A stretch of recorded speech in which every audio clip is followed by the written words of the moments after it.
either says he has too little power or the right amount of power. So the idea, that argument that Donald Trump is quote unquote a king, that I don't think holds with the American people. It does hold maybe with 47%, but with the majority of folks, they believe Donald Trump's doing something completely differently, and they don't believe he has too much power. And the executive orders he signed certainly suggest he's no lame duck. He is, as I said at the beginning, a soaring eagle.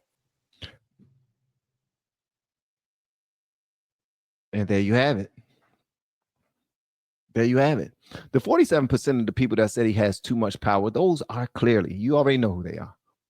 Those are clearly people who already look at him as a dictator.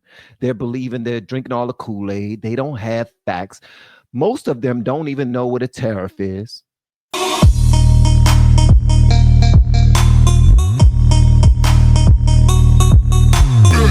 think there was this concern among some folks that Donald Trump would come in for a second term and kind of be a lame duck. He ain't no lame duck. If anything, he's a soaring eagle. What am I talking about here? Let's talk about Trump executive orders in 2025. He's already signed 111 so far. That is the most at this point in a presidency in at least 100 years. In fact, it's the most in any single year, and we're only in April, since Harry S. Truman in the early 1950s. The bottom line is, whether you like Trump or you don't like him, you can't say that he's coming and not try to deliver. Hold on. Let me back this up just for a second. Now, this is why the Democrats continue to be butthurt, and they have to play the race card after they hear these stats. Numbers don't lie. Men lie, women lie. Numbers don't lie. I mean, they can be swayed. We all know that we can coerce the numbers, but this brother stepped in the office, stepped in the building, and started getting sugar honey iced tea done. And it just wasn't busy work. It just wasn't to seem busy or look busy. It's so that he can get all of the promises that he made. He really wanted to keep them bad boys. Let me go ahead and back this up just a little bit. I'm not going to interrupt it this time. Hit the like button, gang. Hit the like button. Already signed 111 so far. That is the most at this point in a presidency in at least 100 years. In fact, it's the most in any single year, and we're only in April, since Harry S. Truman in the early 1950s. The bottom line is, whether you like Trump or you don't like him, you can't say that he's coming and not try to deliver on what he at least believes was his promises on the campaign trail, and he's doing so in historic fashion. How are people reacting to and feel about Trump's approach? Yeah, okay. So Trump's approach here, what are we talking about? Trump's approach to presidential power. I think the American people recognize what he's doing here is completely different. We're talking, get this, 86% of the American public believes that Trump's approach to presidential power is completely different from past presidents, compared to only 14% who believe it is in line with precedent. And we're talking about at least 79% of Democrats, independents, and Republicans. So again, you can agree or you can disagree with Donald Trump, but what you can't disagree with is that he's doing things very differently. I have used the Frank Sinatra quote before. He is doing it, quote unquote, my way. And that is what Donald Trump has done throughout both of his presidential terms. And he's certainly doing that, Kate Baldwin, in term number 2. Now, why that's important is because what she's about to ask next. All right. So first, he was talking about all of the work that Trump has been doing ever since he kicked open the door. He became the 47th president. He was 45th. Now he's 47th, right? Second term. And he said, I'm not going to waste any time getting anything done. I don't know if you remember what they said in the very first, and this video isn't done. In the beginning of the video, he said that Trump is not a lame duck president. Usually when you're on your last leg, and they don't believe that you can really do much, and we're just going to change all your stuff anyway. You can't really, you can't run for election again and all this other stuff, that you're pretty much just, I don't know, just biding time.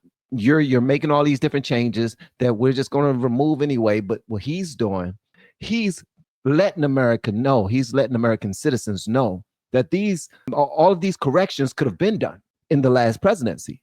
Everything that they told you about me not being able to get anything done or going against the will of the people is completely a lie. And he's showing it right now. That's why the only thing that they can go to is the race card, or is the he hate women card, or is the fascism card, or he's going to be a dictator. We're going to scare you in whatever type of way we can possibly scare you. That's what we're going to do. And then they lock into how different is his approach to being a president this time versus any other presidents in American history. 86%, and this is Democrats, Republicans, and progressives all answering this poll. 86% of the people said that he's doing it completely differently, and 14% says that it's in line with the precedent, all right, set by other presidents, all right? So why this is important is because he realized that the way that we've been doing things, having meeting after meeting after meeting, everybody voting and don't really want to get anything across, don't really want to get anything done. You got all of his ops, everybody that's in the Senate and House, everybody that's beefing with him, that vote against him, no matter if it's a good thing or a bad thing. He didn't want to even, he said, you know what, we're going to cut through all the red tape. We're going to get it done. We're going to cut through all the red tape. We're going to go ahead and start getting sugar, honey, iced tea done because we don't know how much time we got. And that's exactly what he's been doing with them executive orders. And it's been working. It's been working, bro. It's been working. We have been helping people grow online. It has been absolutely amazing. We have helped many content creators get from zero to monetization in under 30 days. We even have a couple of these superstars who did it in 1 or 2 weeks. If you want to learn how to do YouTube, I don't care your age, I don't care what skills or talents you have. Trust me, I can help you do it effortlessly. Just reach out to me with the word coach and we can get it done. One more thing. We have a YouTube course that I just now created. I'm extremely proud of, and a lot of people are getting so much from. Purchase that course and work with us. You can join our private Facebook group and our daily group calls, which is 3 to 5 days per week, and you can learn so much more than you've ever learned before. I can't wait to hear from you. Love you. Peace. So he didn't want to wait 3.5 years like the Biden-Kamala administration, Biden-Harris administration, trying to correct illegal immigration, waiting for a bill to pass for 3.5 years and blaming it on everybody that's voting.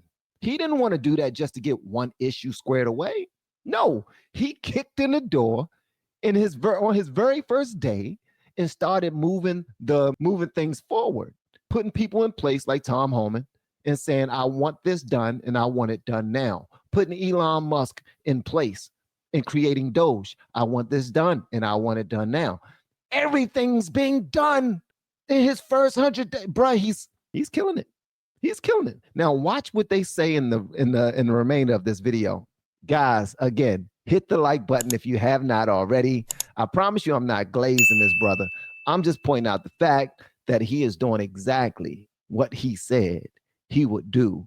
And watch this right here. This one right here blew my mind. Watch this. Completely differently. Clearly they agree, but is it take it a step further? Do the people think he has too much? He's taken too much power. Yeah, this I think is the real question, right? You can believe that he's doing stuff completely differently, but do you think that he has a little too much power or not? And this is interesting. So Trump's presidential power is too much, the right amount, too little. Well, 47% say too much, but then you get 36% who say the right amount. Then you get 17% who say too little. So you're essentially dealing with a majority of the American public, 53%, who do not say that Trump has too much power. They either says he has too little power or the right amount of power. So the idea, that argument that Donald Trump is quote unquote a king, that I don't think holds with the American people. It does hold maybe with 47%, but with the majority of folks, they believe Donald Trump's doing something completely differently, and they don't believe he has too much power. And the executive orders he signed certainly suggest he's no lame duck. He is, as I said at the beginning, a soaring eagle. And there you have it. There you have it. The 47% of the people that said he has too much power, those are clearly, you already know who they are. Those are clearly people who already look at him as a dictator. They're believing, they're drinking all the Kool-Aid. They don't have facts. Most of them don't even know what a tariff is. Most of them don't know how America is being positively impacted right now. How we're reestablishing our position as the most powerful nation in the world. That's what we're doing. Whereas you have many Americans that don't even know what a tariff is, believing that we're kicking ourselves in the ass and we should give our enemies whatever they want. just so we can continue to live comfortably in our own delusion. Now, if I'm saying this incorrectly, y'all already know I'm a novice when it comes to politics. Never said I was an expert. Feel free to correct me inside of the chat. I'm looking forward to it. But it just is what it is. This is CNN. This is not Fox. This is not Newsmax. This is not even Forbes. This is CNN. We know what side they lean. We know how much they play the race card. We know that they love to force that whole victimhood and oppression on the people because they know how impactful it is. They follow the rules of their donors a lot more than a Newsmax would. So for them to say this, it holds a little weight, in my opinion. Just my humble opinion.